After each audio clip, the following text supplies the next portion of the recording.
नमस्कार, मैं राजेश और आप देख रहे हैं न्यूज़ 365। आदिवासी जन परिषद अपनी कोर कमेटी भंग कर नए चुनाव कर अधिकारियों का नियुक्ति पत्र करने को लेकर मीटिंग किया गया तथा सरकार पर बड़ा आरोप लगाते हुए अध्यक्ष प्रेम साही मुंडा ने कहा कि सरकार रिमोट से चल रही है, निर्णय लेने की क्षमता किसी और के पास गिरवी है, इसलिए आज आदिवासी अपने अधिकारों से वंचित हैं। सुने क्या कहा।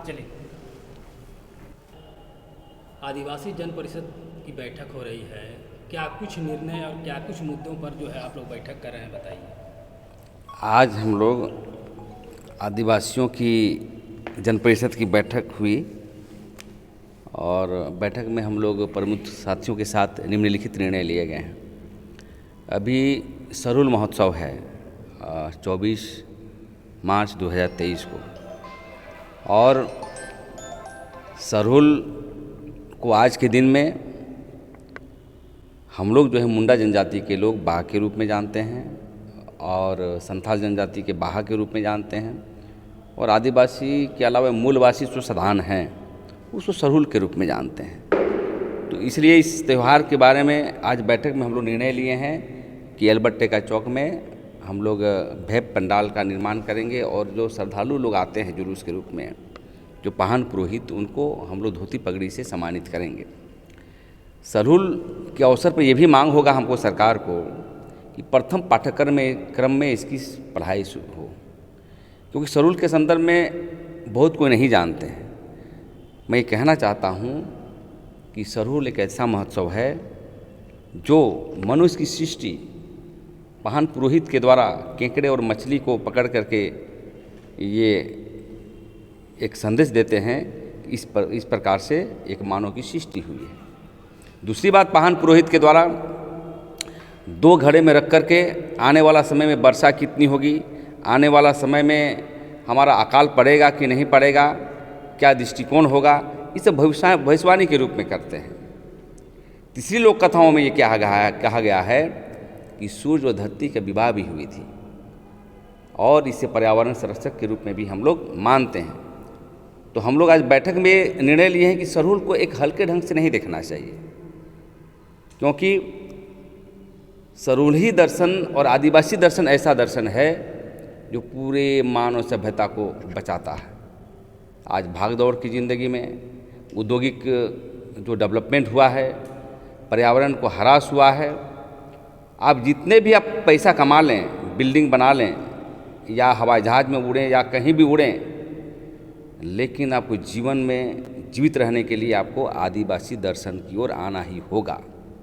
इसलिए सभी जमात से हम अपील करना चाहते हैं कि सरूल को एक राष्ट्रीय स्तर पर पर्व के लिए इसको सरकार को आगे बढ़ने के लिए मान्यता देना चाहिए, और सरूल मनाने के लिए विशेष ट्रैवल प्लान से पैकेज की भी आवश्यकता है।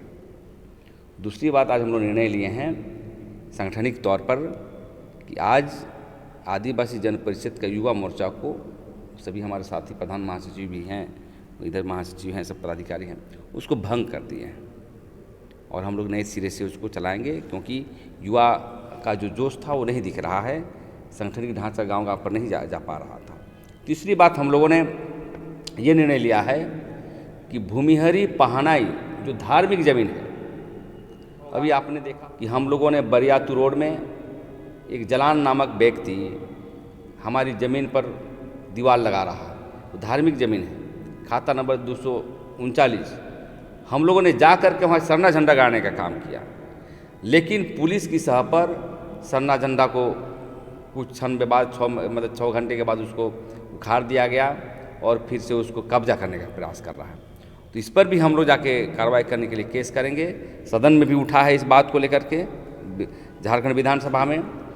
तो हम यही कहेंगे कि पहनई भूमिहरी जमीन जो हमारा धार्मिक ज़मीन है, उसको अविलंब जो है दखल दहानी, जहाँ डिग्री हुई है, दखल दहानी का काम करें। साथ ही जो रैयत ज़मीन है 450 SAR कोर्ट के द्वारा उसको भी दखल दहानी देने का काम करें।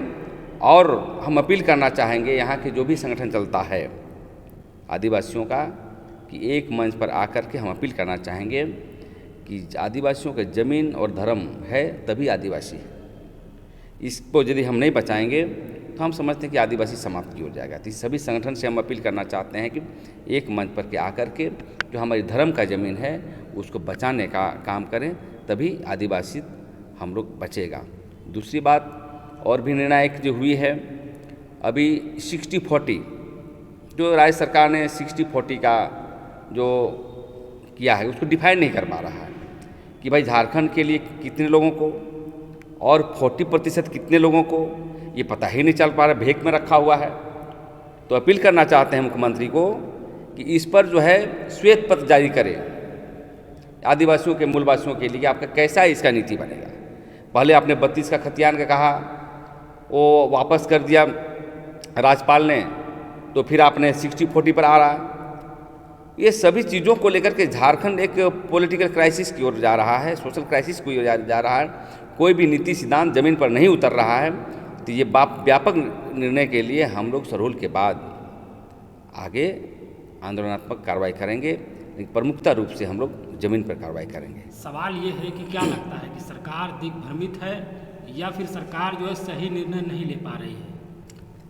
सरकार दिग्भ्रमित भी है और सही निर्णय भी नहीं ले रही है, क्योंकि सरकार के आगे पीछे जो नीति बनाने वाले लोग हैं या माफिया के लोग हैं या नौकरशाह हैं या कोई भी होंगे, जो झारखंड के जो अलग राज्य के बाद जो मिलना चाहिए यहाँ पर रोजगार के सवाल को लेकर के, कारोबार के सवाल को लेकर के, कभी भी इस पर जो है नीति सिद्धांत बनाने के लिए कोई रोक रहा है, वो दलाल तबके के लोग हैं। कौन रोक रहा है, क्या आप इसके बारे में जानते वो नौकरशाह भी हो सकते हैं, उसके इर्द गिर्द माफिया तत्व भी रह सकते हैं, जो झारखंड को एक विकसित दिखना नहीं चाहता है, क्योंकि संघीय व्यवस्था में सब जगह स्थानीय नीति है।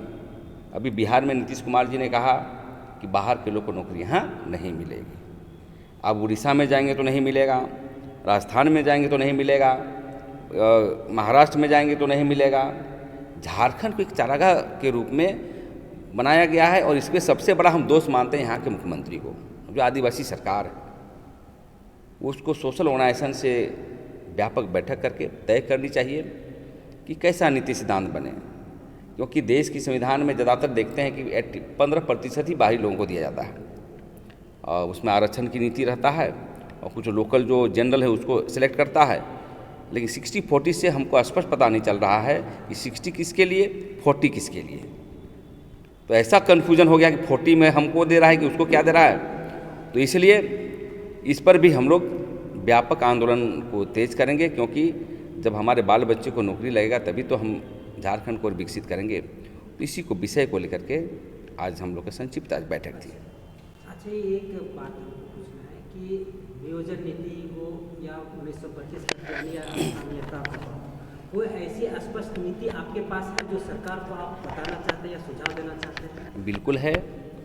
मैंने आवेदन दिया था, हम लोगों ने दिया था कि स्थानीय नियोजन नीति बनाने के लिए एक इस स्थानीय नीति अलग हो गया, एक नियोजन नीति अलग हो गया।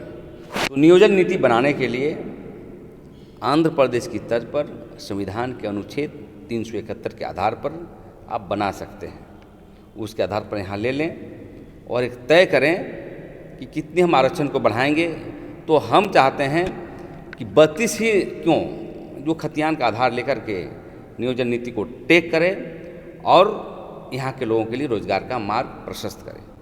हमें लगता है कि हम लोग आवेदन बहुत दिया, आंदोलन भी किया, और संविधान में जो बना हुआ है उसी को हम उसको दे रहे हैं, मतलब उदाहरण के तौर पर, ऐसा नहीं कि नहीं बना हुआ। तो इसलिए आंध्र प्रदेश की तरफ बनाया होता तो यहाँ पर जो है हम समझते हैं कि 70-80 तक आराम से यहाँ का आरक्षण नीति, नियोजन नीति भी बनता। क्योंकि हमें लगता है कि बाहर की जमात जो अफसर हैं वही इनको दिग्भ्रमित कर रहे हैं। देखिए, झारखंड के इतने सीधे साधे लोग हैं, ये अभी भी काटा मारा नहीं हुआ है। महाराष्ट्र रहता तो भी दौड़ा दौड़ा के मारता। हम लोग तो नहीं कर रहे हैं, बाहर वाले को भी रह रहे हैं, भाई रहो, कोई दिक्कत नहीं है।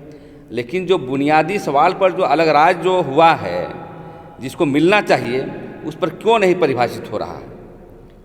इसलिए एक अच्छा, अभी आप रोजगार के बात आपने किया, तो किस तरह का रोजगार की बात आप करते हैं? पढ़ा लिखा जैसे सरकारी नौकरी या फिर स्वरोजगार से संबंधित? आप किस तरह का रोजगार की बात कर रहे हैं? जब कहीं अलग स्टेट बनता है तो सबसे पहले रोज़गार का प्रश्न होता है। नंबर 1 सरकारी नौकरी, नंबर 2 एंटरप्रेन्योर। तो यहाँ के लोग मान लीजिए इनका उम्र चला गया है, नौकरी नहीं मिल रहा है, तो कारोबार में भी अधिकार होना चाहिए। जैसे हम ठेकेदारी करना चाहते हैं या कोई बिजनेस करना चाहते हैं या कोई भी प्रोडक्शन यूनिट करना चाहते हैं, तो अभी जो TCDC है, ट्राइबल डेवलपमेंट कॉरपोरेशन, जो आदिवासियों के साथ साथ बैकवर्ड लोगों को भी दे रहा है, तो उसी के माध्यम से कम 5 करोड़ रुपया देता आदिवासियों और मूलवासियों को, क्या बोलते हैं, ठेकेदारी के लिए और सप्लाई का काम करने के लिए। उससे भी नहीं होता तो एक नीति बनती कि 5 करोड़ का जो है हम लेंगे और पेटी पर दें। इसके लिए सिंगल विंडो सिस्टम बनाता, जिसमें से सभी दस्तावेज हम वहाँ डालते, वहाँ पर हमारा ट्रेनिंग भी होती, फाइनेंस की भी व्यवस्था होती, क्योंकि बैंक लोन भी नहीं देती है। तो इस तरह का जो है नौकरी के साथ साथ कारोबार में भी अधिकार बनता। दूसरी बात, जो गांव में रहते हैं, तो गांव में रहते जो सेल्फ हेल्प ग्रुप है, जितनी समितियां चलती हैं, उसको भी रजिस्ट्रेशन करता और वहाँ पर 25 लाख 20 लाख रुपये दे करके उसको डेवलपमेंट का काम करता, प्रोडक्शन का, मधु का, केचुआ खाद का, मेडिसिनल प्लांट का, विभिन्न प्रकार के यहाँ फूड प्रोडक्ट होता है उसके लिए। तो इस सभी चीज़ों के लिए एक हम समझते हैं कि राजनीतिक इच्छा शक्ति यहाँ के नेताओं में नहीं है। रोजगार के लिए सरकार तो बहुत सारी ऐसी योजनाएं चला रही है और पिछले साल का जो पैसा था वो 56 करोड़ रुपया लेप्स कर दिया। तो कहाँ चूक हो रही है आदिवासियों या ट्रेवल्स को जो उसको यूज नहीं कर पा रहे? सरकार कुछ नहीं कर रही। आप बताइए कितना बजट पास हुआ है, ट्रेवल्स प्लान में कितना लेप्स किया है बताइए? 57 करोड़ लेप्स कर दिया। तो इसके दोषी हम आदिवासी कहलाएंगे, सरकार कहलाएगी? तो वो तो देने के लिए तैयार है। न देने के लिए तो पॉलिसी आप न बनाओ सर, पॉलिसी सरकार बनाती है ना। यदि 56 करोड़ रुपया लेप्स कर गया, आप अभी सरुल करम मना रहे हैं, आप हमको पैकेज क्यों नहीं दे रहे हैं भाई? हमारी पैसा, ट्राइबल प्लान तो मेरा पैसा है ना। ये सवाल सरकार से ही है। मैं इसीलिए तो कह रहा हूँ, ये सरकार जो है राजनीतिक इच्छा शक्ति नहीं, शून्य हो गई है। सरकार नाम की चीज़ नहीं है, ये हम कह सकते हैं। तो सवाल ये है कि आप लोगों ने ही सरकार को बनाया, तो क्या लगता है कि आदिवासी को सरकार धोखा दे रही है या फिर जो है सरकार आदिवासियों की बात को सुन नहीं पा रही है? आदिवासी समाज को धोखा दे रही है। इसलिए हम बात को कहेंगे कि ठीक है, आज आदिवासी है, कल गैर आदिवासी बन सकता है, कोई मूलवासी बने, रघुवर दास भी बने थे। तो मेरा ये कहना है कि सरकार की इच्छा शक्ति नहीं है। इच्छा शक्ति कहने का मतलब सरकार विचारधारा का होना चाहिए। लोहियावाद है, बिरसावाद है, लेनिनवाद है या दक्षिण पंक्ति है, विचारों से चलती है। ये सरकार विचारों से लेस नहीं है। यदि विचारों की लेस में रहता तो हम गरीब के तबके को कैसे डेवलप करना उस चीज़ को जानते। ये तो सीधे बिना आंदोलन के मुख्यमंत्री बन गए, और जो मुख्यमंत्री बनते हैं बिना आंदोलन के, वो कभी भी विकास नहीं कर सकता है, क्योंकि गरीब की जो स्थिति है उसको आप जानेंगे नहीं, पैसा को फंड में कैसे खर्च करना है उसको जानेंगे नहीं। समझिए आपके अनुसार कितना करोड़ बोले?